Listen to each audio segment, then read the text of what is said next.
Episode 71, Truth of Trading channel, our driving thoughts for the day. Sometimes the best trades you can ever have are the ones that are the least stressful. Because the least stress in your life, the more relaxed you are, the less emotions that you put in to whatever you're buying and selling. And an example is a trade that I had made a short video on. The trade took about an hour to play out, but I sped it up and put it in a short form content. But it was a really simple trade. Price went down to a demand level on, a 5-minute time frame. And it was a simple 3-to-1 risk reward. There was an area, not to be greedy, but there was a slight area just above that, was obvious placement that people that were going short had their stop losses at. So we didn't try to play it any further than that. We just set the trade up and watched it play out, and it was real smooth. There was that trade, the thing that amazed me about that trade was that there was zero drawdown. From the time we entered the trade, it sat in that same area for just a few minutes, and then it left, and that was it. It didn't retest it. It didn't go back against us. It just continued up, wiggle, wiggle, wiggle, all the way up to beyond our take profit. Clean trade, and that trade, it had no money on it. So, it seems to say, oh well, if you had money on that trade, it wouldn't have played out like that. Your mind might tell you that, but that's not the truth. The truth is that it would have played out regardless. You or I, my friends, we don't have enough money to dictate the market like that. The market's not going to change its direction on a bigger move just because you or I have $50 or $20 or $1,000 in there. That's not going to make a hill of beans. It's nothing. It's nothing to the market. When you realize that there's unlimited money in the market, it borderline is unlimited. When you truly believe that and see it happen over and over again, you realize how insignificant you are. And that's not to say like a bad way, like you're nothing, That's just to mean in the grand scheme of things, us playing our small retail positions aren't going to make a big difference on whether they want to change price or not. Now, if you get the majority of us going hot and heavy in a certain area, well, yeah, they're gonna take the money. That's a simple play.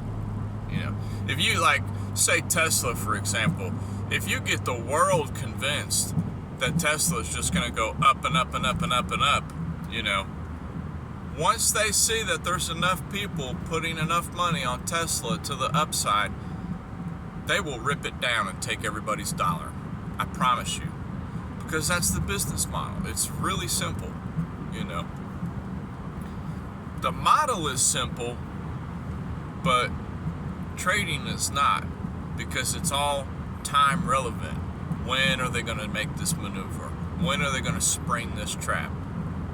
That's what gets most people, is because you never can predict exactly when a trap will be sprung. All you can go by is off probabilities. But it was a very nice video, nice clean trade. And the week starting out Monday, some of the pairs that I've been watching, they haven't been moving too well. There was a nice play on the dollar Mexican peso, that played out. I was watching that, didn't jump in it, just watching it. It's nice to see the TA play out on that. But other than that, I haven't really been eyeballing too much that's going to my attention. Our pound dollar play, it was a beautiful play. I'm yet to see if it's going to carry out. You know, didn't enter, you know, at the fib level. Would like to see another test of that area, but you know what, looking at it now, it might have been just a one chance only. You know, that was your one chance to get in on the higher low, and that's it. You know, it could be gone.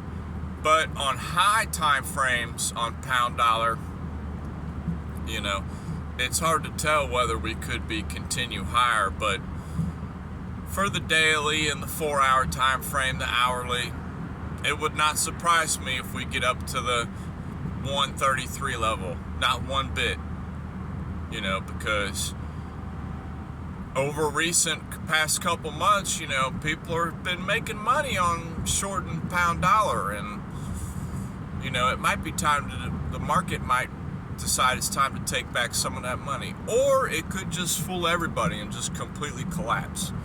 You know,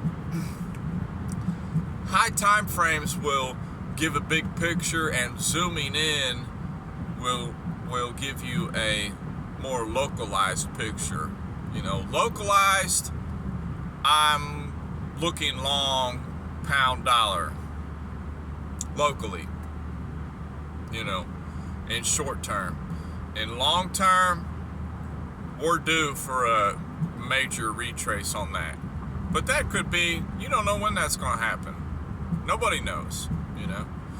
Could be a month from now, could be 8 months from now, could be 2 years from now. You never know when the big retrace is going to come, but it will come in due time.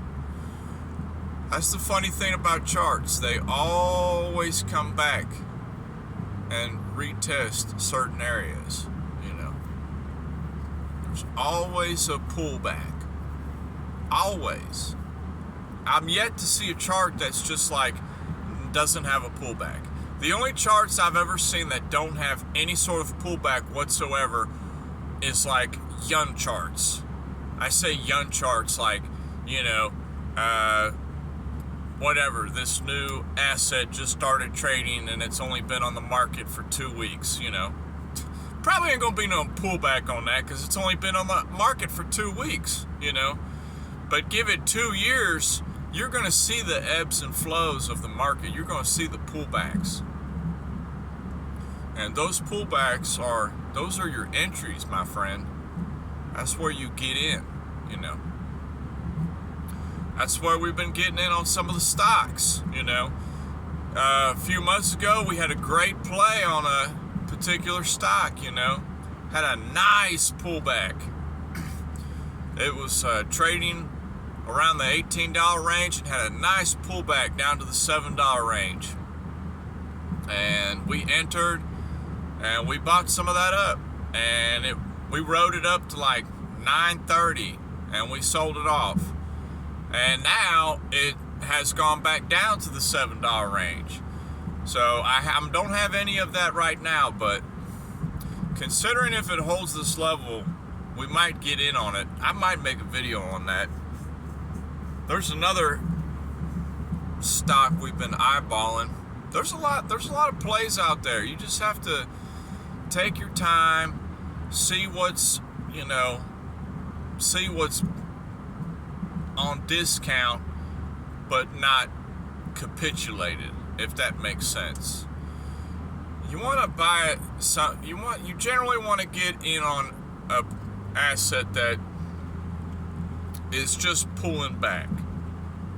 You don't want to get in on something that's selling off, because that's catching a red candle. You know, you never know when the sell-off's going to stop.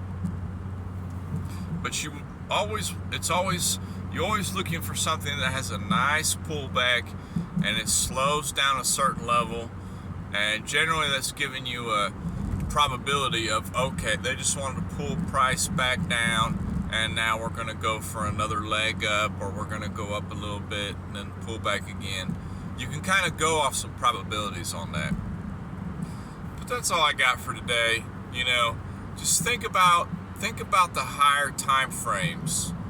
You know, think about your major levels that you're watching for, and be patient to get in on certain positions when, you know, wait for your opportunity. If you're waiting for, say, if you're waiting for this stock to come down to the $10 area, and, you know, your analysis is showing you that most likely it will get down to the $10 area, you're just going to have to wait then. If it doesn't get down there, it doesn't get down there. There's no reason for you to enter if it's not fulfilling your technical analysis. But that's all I got for today. I'll holler at y'all later. Peace.